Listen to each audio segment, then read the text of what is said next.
Hello everyone, welcome to Sangeeta classes. Students, आज हम class 8 का चैप्टर 9 है, उसके एक्सरसाइज 9.1 करने जा रहे हैं।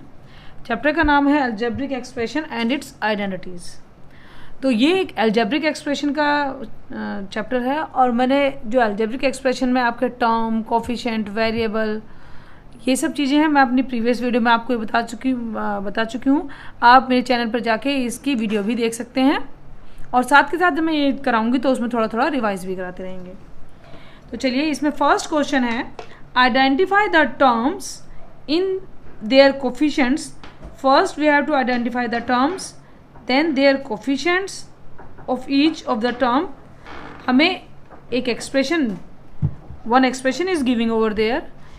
In this expression we have to tell the terms and their coefficients. Terms.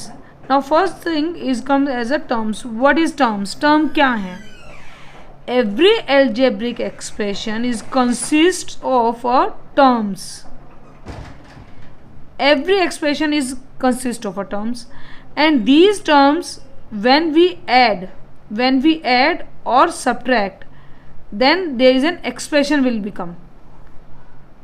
Terms को ऐड या सब्ट्रैक्ट करने से एक्सप्रेशन बनता है। और टर्म्स क्या होती हैं? It is a product of factors. Terms क्या होती हैं? वो एक किसी भी क्या है, फैक्टर्स होती हैं। तो ये एक algebraic expression, this is an algebraic expression and it is consist of two terms, one term and two terms. What I said over there, these are made up joined when the expression is joined by the addition and subtraction, then the expression will become terms when joined by addition and subtraction, and expression will become algebraic expression will become. So now you can see here the two terms are subtracted. Subtraction समझते हैं ना? तो these two terms are subtracted and they become a expression. And the second thing, what is term?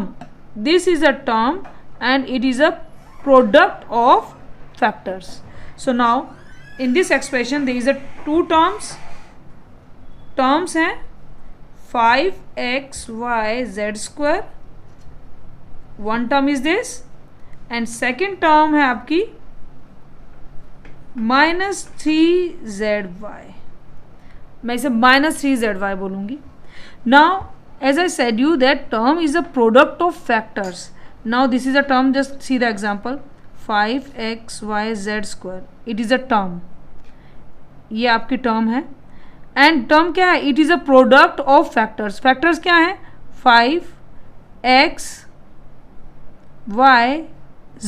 Power 2 है, means 2z, z and z. So these all are the factor of this term. So how it will become? It become, every term is become by the product of some factors. In these factors, some factors are numerical. This is your numerical coefficient, means number is there. It is that this term is consist of a number and variables are there, x, y, z. These are the variables.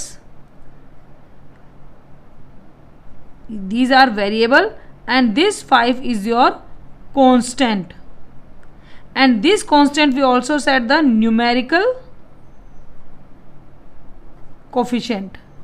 This is also numerical coefficient. This is a const. देखिए ध्यान से सुनिए, ये एक term है। ये term कैसे बनी? प्रोडक्ट ऑफ द फैक्टर्स से। और फैक्टर्स क्या थे? फैक्टर्स भी दो तरह के होते, एक फैक्टर तो कांस्टेंट था और कुछ वेरिएबल्स थे। अब वेरिएबल्स तो होते हैं x, y, z, they all are the variables, but जो कांस्टेंट होता है उसे हम न्यूमेरिकल कोफिशिएंट भी बोलते हैं, या फिर सिंपली आप इसे कोफिशिएंट भी बोल सकते हैं, कुछ भी बोल सकते हैं, दोनों में से कोई भी नाम ले सकते हैं, सिंपली कोफिशिएंट। तो वो ही हमें पूछा गया है। तो हमने ये तो पता चला लिया कि भाई दो टर्म है इस अलजेब्रिक एक्सप्रेशन में। अब उसके जो न्यूमेरिकल कोफिशिएंट्स हैं वो क्या क्या हैं? इसका न्यूमेरिकल कोफिशिएंट्स है आपका न्यूमेरिकल या आप इसे केवल कोफिशिएंट भी बोल सकते हैं, वो है 5 और इसमें कोफिशिएंट क्या है -1, ठीक है, sorry -3, minus and then 3। This is your constant और जिसे मैं कोफिशिएंट या न्यूमेरिकल कोफिशिएंट भी बोल सकती हूँ। x, y, z square these are the variable, y and z is a variable. तो ये आपका फर्स्ट पार्ट था। सेकेंड पार्ट आपका है, second part is your 1 + x square. अब इसमें आपके पास टर्म्स कौन कौन सी हैं, टर्म्स देखिए। अब ये एक्सप्रेशन बना है 3 टर्म्स के एडिशन करने पर, 1 2 3 टर्म्स हैं। जब उन्हें ऐड करा गया, देखिए टर्म्स को ऐड और सपरेट करके ही एक्सप्रेशन बनता है। सो टर्म्स क्या आ गई, एक टर्म आ गई 1, दूसरी टर्म क्या आ गई, दूसरी टर्म आ गई x, मुझे +x लिखने की नीड नहीं है, एंड थर्ड टर्म क्या आ गई x square. Okay, now the numerical coefficient, so this is the numerical coefficient. यहाँ पर मैं न्यूमेरिकल कोफिशिएंट, इसका न्यूमेरिकल कोफिशिएंट 1 ही होगा, क्योंकि देखो यहाँ पर 1 ही है ओनली कांस्टेंट, है ना। कांस्टेंट जिसकी वैल्यू ऑलवेज कांस्टेंट रहे, वेरिएबल जिसकी वैल्यू बार बार चेंज होती रहे, तो 1 की वैल्यू तो ऑलवेज 1 रहने वाली है। तो ये आपका कांस्टेंट भी बोल सकते हैं, न्यूमेरिकल कोफिशिएंट भी, या फिर ओनली कोफिशिएंट। अब यहाँ पर ये x है, ये x एक वेरिएबल है, तो भाई देखो इसमें तो वेरिएबल है, तो आप ये बोलेंगे कि यार इसके पास कोई भी कांस्टेंट नहीं है। नहीं, अगर कुछ नहीं है तो यहाँ 1 तो हम एज्यूम करते हैं ना, 1x तो है ना, ये इसको क्या बोलेंगे 1x, it means 1 is your numerical coefficient. अब यहाँ पर भी देखेंगे, यहाँ पर भी कुछ नहीं है, तो यहाँ पर भी न्यूमेरिकल कोफिशिएंट क्या हुआ आपका 1 ही हुआ। अगर वेरिएबल के पास कुछ भी कांस्टेंट नहीं है, इट मीन्स वहाँ 1 ज़रूर है। कोई भी न्यूमेरिकल कोफिशिएंट नहीं लिखा है, इट मीन्स वहाँ पर 1 ज़रूर लिखा है, तो उसका न्यूमेरिकल कोफिशिएंट क्या होगा 1 होगा। ठीक है, चलिए अब आपका थर्ड पार्ट है। Third part is your 4x² y² -4x² y² z² + z²। This is your fourth one part. अब इसमें हम देखेंगे टर्म्स क्या है हमारी। अब देखिए टर्म्स, हमारी पहली टर्म है दिस, ये है 4x² y²।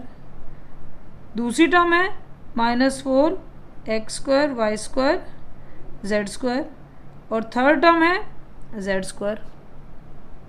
ठीक है, okay. Now we will write the coefficient over there. So now we will see there is a x² y² with a constant 4। सो 4 आपका क्या हुआ, 4 आपका हो गया numerical coefficient. Here these all are the variable and -4 is your coefficient, and here with z² nothing is there, देखिए कुछ नहीं है आगे, तो it means only 1 is your coefficient। Okay, ये आपके 3 पार्ट हो गए हैं। नाउ फोर्थ वन पार्ट देखेंगे। फोर्थ पार्ट आपका है 3 - pq + qr - rp।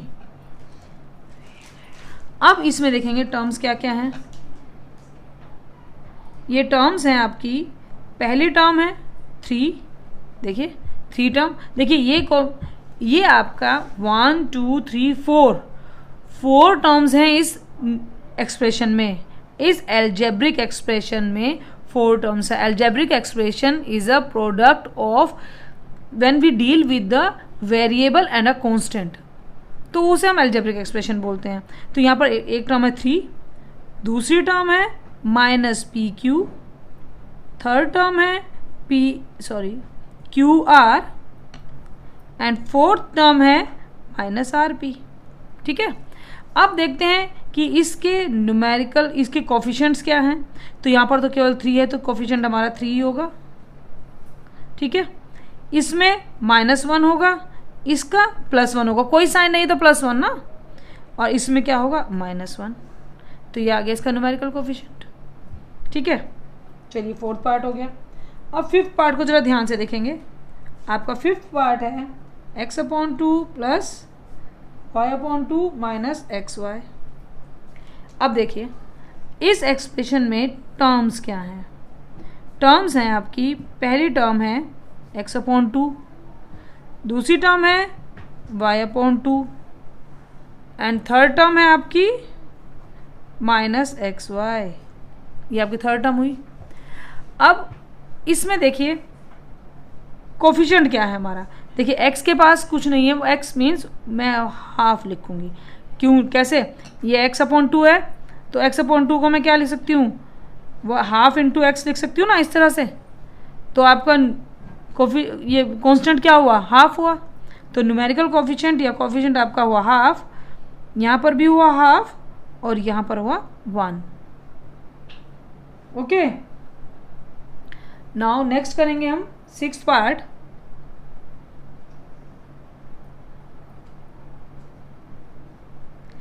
(0.3a minus 0.6ab plus 0.5b।